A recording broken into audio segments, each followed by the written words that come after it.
Welcome back to Fringe Facts, where we explore the mysteries that make you question everything.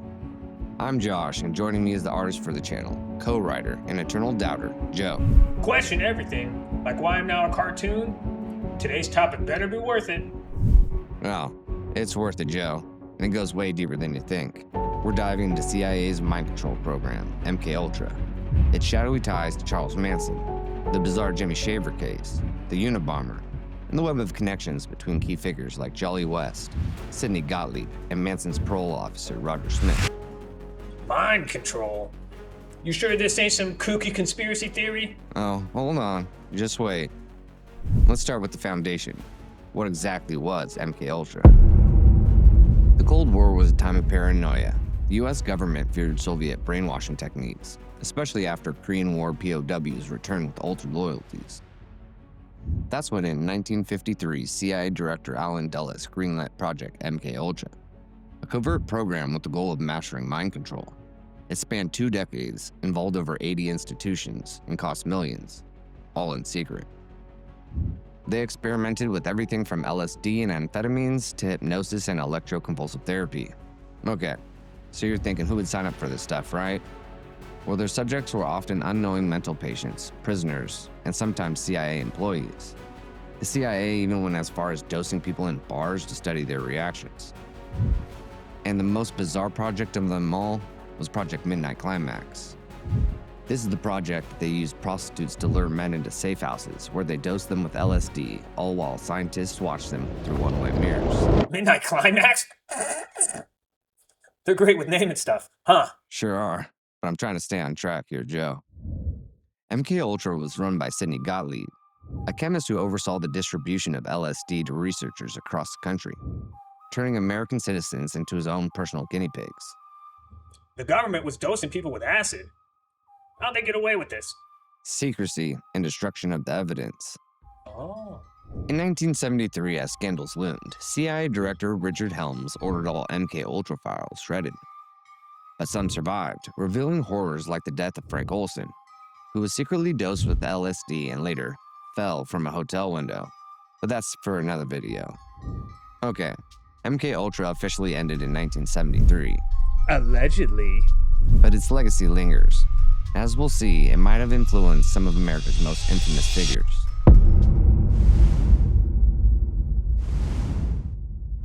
Sidney Gottlieb was born in 1918 and joined the CIA in 1951. There he became the head of the technical services staff and the architect of MKUltra. Nicknamed the Black Sorcerer, he believed in the power of chemicals to control minds. Gottlieb operated behind the scenes, but he left all the dirty work to his right-hand man, psychiatrist Dr. Jolly West. He would lead the experiments in the field. Jolly? What's he, a drug-dealing Santa? Only if you like acid, Joe, which I suspect you do. Dr. Louis Jolyon West was a prominent psychiatrist who headed the psychiatry department at UCLA. In 1953, West wrote to Gottlieb proposing experiments combining hypnosis with drugs to induce amnesia and alter behaviors. He detailed plans for using unsuspecting citizens in real-world scenarios. In it, West explained experiments on groups like basic airmen, volunteers, mental patients, and prisoners, aiming to extract information, implant false memories, and induce mental disorders, all without the subject's knowledge or consent. Gottlieb was so impressed, he gave Jolly complete freedom in his experiments. With Jolly's new freedom, he developed methods to induce insanity without the subject's knowledge. In 1964, he even conducted a psychiatric exam on Jack Ruby, the man who killed Lee Harvey Oswald, and declared him insane. Jack Ruby was a Dallas nightclub owner with alleged ties to organized crime and law enforcement. He shot Oswald on live television November 24, 1963, just 2 days after the JFK assassination, claiming he couldn't remember the act or why he had done it. West, of course, was appointed to evaluate Ruby during the pretrial period in April. In his report, West described Ruby as having suffered an acute psychotic break, exhibiting paranoia, delusions, and hallucinations, and recommended further interrogation under hypnosis or sodium pentothal. West's involvement continued into the 1960s, particularly during his time in San Francisco's Haight-Ashbury clinic. In late 1966, West proposed studying the hippie subculture's drug use. This aligned with Gottlieb's interest in LSD's suggestive abilities. Gottlieb gave him his full support, and by 1967, West had set up a laboratory that was disguised as a hippie crash pad in the Haight-Ashbury clinic. Diaries from West graduate students revealed the project's chaotic nature, observing unwitting hippies under the influence, with West himself occasionally visiting in disguise. He walked among hippies in disguise. The smell must have been awful. Knew it was a bad idea to include you in this episode. Jolly's time at the Haight-Ashbury clinic allowed him to delve further into researching how drug-induced states, including LSD and amphetamines, could be used for mind control. Unfortunately, most of the data from the clinic was ordered destroyed, and all we have now are the financial files that were missed during the purge. What was West reporting back to Gottlieb? The destroyed MK Ultra files leave us guessing, but the timing and the funding scream CIA shenanigans. LSD, amphetamines, hippies? Man, this sounds like a nightmare. Yeah, the CIA and the deep state is some scary stuff. I meant the hippies, Josh. I will delete you. The next strange connection with MK Ultra is the confusing case of Jimmy Shaver. In 1954, Airman Jimmy Shaver was accused of abducting, brutalizing, and murdering a 3-year-old girl in Lackland, Texas. The girl's parents were sitting in a bar while the little girl was outside playing in the parking lot. Suddenly, she disappeared. Hours later, Shaver was seen by 2 men stumbling out of the woods. He was covered in blood and looked disoriented. The men asked him if he needed any help. But strangely, Jolly West was brought in to examine Shaver. Under hypnosis and sodium pentothal, Shaver confessed details he couldn't recall awake.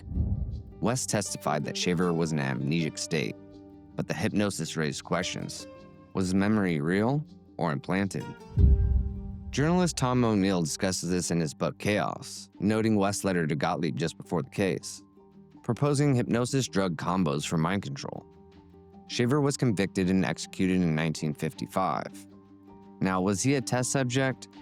The timing is suspicious and suggests that he might have been a part of early MKUltra field testing. Well, that is suspicious. But that's just one circumstantial case. Yeah. Well, have you heard the case of Ted Kaczynski, aka the Unabomber? He was also connected to MKUltra.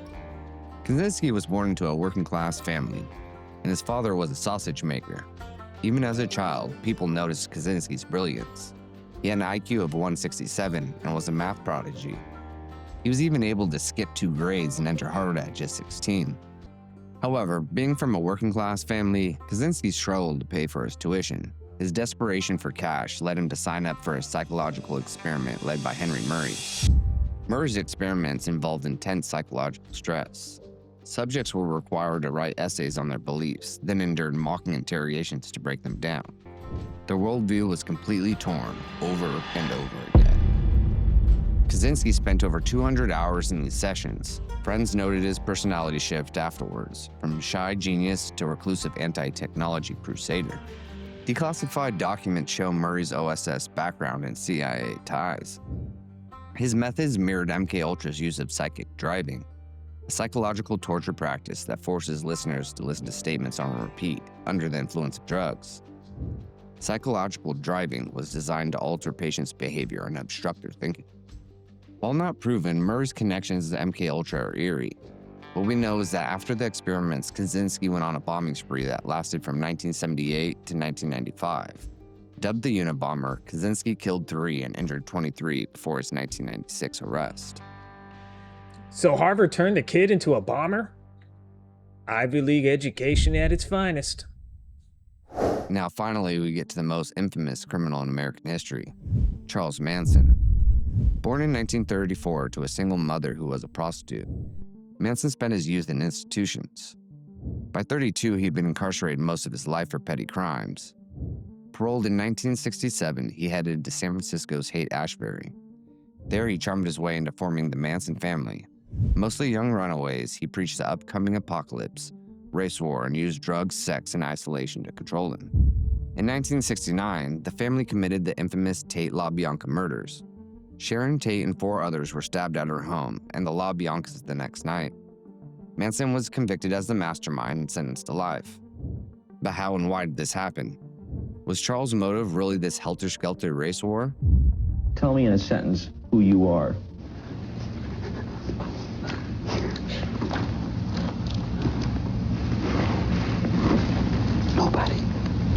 Enter Roger Smith. Manson's parole officer was unusually lenient. Smith ignored Manson's drug use, thefts, and minor arrests. Documents show how multiple times Manson was arrested and promptly released on Roger Smith's orders. But why? Let's dig deeper into their relationship. In 1967, Smith's caseload mysteriously dropped from about 40 parolees to just one, Charles Manson. Despite Manson being arrested multiple times for everything from recruiting underage girls to grand theft auto, Smith never recommended revoking his parole. Instead, he continued to advocate for Manson, even trying to arrange for him to relocate to Mexico, a plan thankfully shot down by his superiors. They wanted Manson on parole? In Mexico? Yeah, to do geological surveys, because we all know high school dropouts / pimps are experts in geology. And the best place to keep track of someone on parole is in a completely different country. Yeah, all smells a little fishy to me. Smith directed Manson to meet him weekly at the Haight-Ashbury Free Medical Clinic, where Smith ran the amphetamine research project, studying how drugs contributed to psychotic violence. Smith's project was funded by government grants that linked to CIA covers. Manson and his growing family became frequent visitors and celebrities around the clinic. The family came not just for parole check-ins, but for medical treatments, STDs, pregnancies, you name it. Smith seems to have a personal bond with Manson. Smith's wife, Doreen, even assisted delivering some of the Manson family babies. The Smiths even served as foster parents for one of the Manson's children, blurring the lines between kindness and professionalism. Following Manson's high-profile arrest in 1968, Smith attempted to intervene but was overruled by the higher-ups in Washington, D.C. Why the protection? Smith's reports vanished, and his leniency allowed Manson's cult to grow unchecked. Smith even wrote academic papers post-murders, treating Manson as a case study in his research. Was Smith using Manson as a test subject in his amphetamine studies? And given the clinic's ties to Jolly West, was Smith also a part of a larger MKUltra program? O'Neill suggests Smith might have been shielding Manson as an informant or experiment, allowing the family to flourish amid the chaos of the counterculture. A parole officer and a babysitter? This Smith guy really wanted Manson out on the street for some reason. Tying it all together, Jolly West examined Manson in prison, a common place for his experiments, and diagnosed him as manipulatable. In Haight-Ashbury, West CIA-funded research overlapped with the Manson family scene. Gottlieb oversaw it all. MKUltra's reach was vast. Jack Ruby, Shaver, Kaczynski, Manson, were they all pawns in a larger game? All the evidence forces us to rethink history, and who can really trust the CIA? With Manson, West, and Gottlieb all dead, their secrets died with them, but questions still remain. All right, Josh, you got me with this one. This is fishier than my bathroom after night at the Crab Shack. Maybe the CIA really did play puppet master. I knew you would come along with this one. Josh, Yes, Joe? am I being mind controlled right now? Shut up, Joe. Hey guys, I'm Josh from Fringe Facts. I hope you enjoyed the video. And if you did, leave a like and subscribe. And if you're interested in alternate history or animated history, click one of the playlists here.